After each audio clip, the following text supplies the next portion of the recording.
भगवान बुद्ध कहते हैं, अगर आप ज्यादा सोचते हो तो ये कहानी जरूर सुने। ज्यादा सोचने से हमारा क्या नुकसान हो सकता है?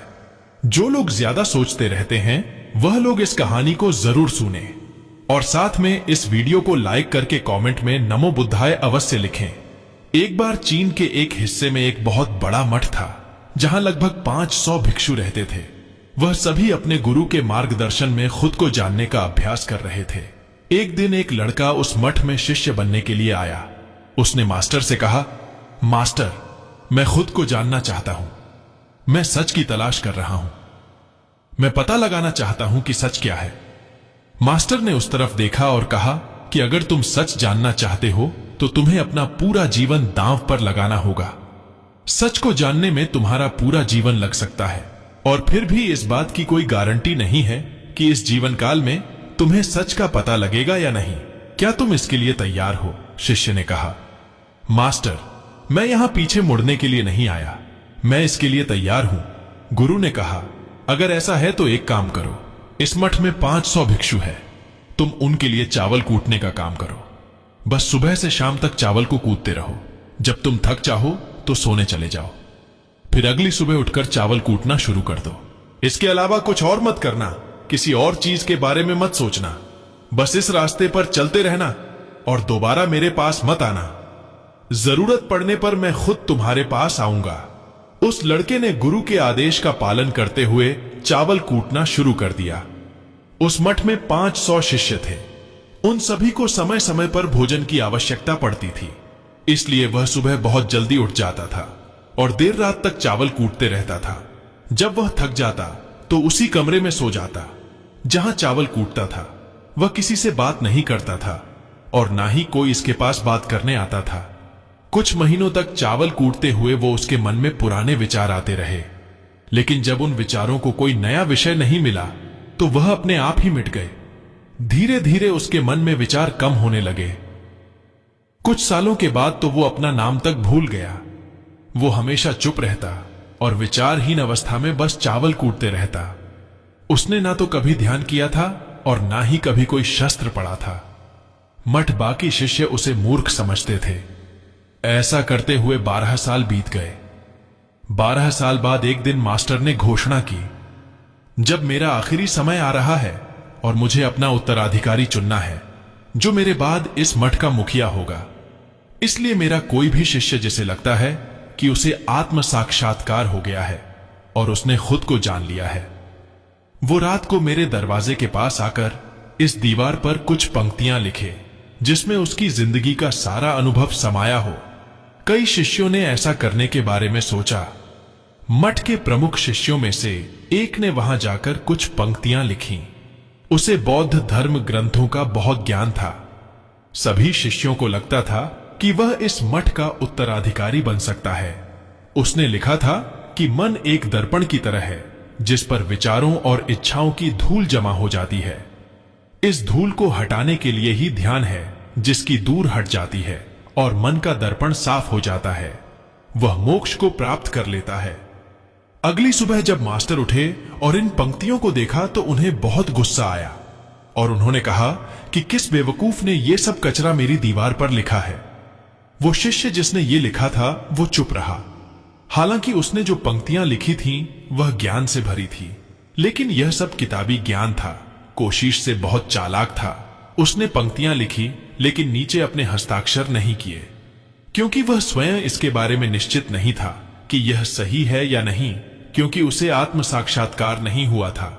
गुरु ने इन पंक्तियों को पूरी तरह से खारिज कर दी। यह देखकर सभी हैरान रह गए। यह घटना पूरे मठ में चर्चा का विषय बन गई। इस विषय पर बात करते हुए 2 शिष्य उस शिष्य के पास से गुजरे जो 12 साल पहले यहां आया था और दिन रात बस चावल उठता रहता था। दोनों की चर्चा सुनकर वह धीरे से हंस पड़ा। दोनों शिष्यों ने उससे पूछा कि तुम क्यों हंस रहे हो? उन दोनों की नजर में यह चावल कूटने वाला बहुत ही तुच्छ भिक्षु था। किसी ने भी उसे ना तो कभी ध्यान करते देखा था और ना ही कभी कोई शास्त्र पढ़ते। हर कोई उसे मूर्ख समझता था, बस चावल कूटना ही जानता था। उस मठ में बहुत बड़े बड़े विद्वान थे, लेकिन चावल कूटने वाले को किसी से कोई मतलब नहीं था। इसलिए वह दोनों शिष्य उसे मुस्कुराता हुआ देखकर चकित रह गए। उन्होंने फिर उससे पूछा कि तुम क्यों हंसे? उसने जवाब दिया, मैं इसलिए हंसा क्योंकि मास्टर सही बोल रहे हैं। ये सभी पंक्तियां कचरा है, इन पंक्तियों का कोई मूल्य नहीं है। वह दोनों शिष्य चौंक गए। उन्होंने इसे पूछा, क्या तुम कुछ ऐसी पंक्ति लिख सकते हो जो इससे बेहतर हो? चावल पीसने वाले ने जवाब दिया, नहीं, क्योंकि मैं अनपढ़ हूं, लेकिन हां, मैं कुछ पंक्तियां कह सकता हूं, और अगर तुम उन पंक्तियों को लिख सकते हो तो मैं तुम्हारे साथ जाने के लिए तैयार हूं।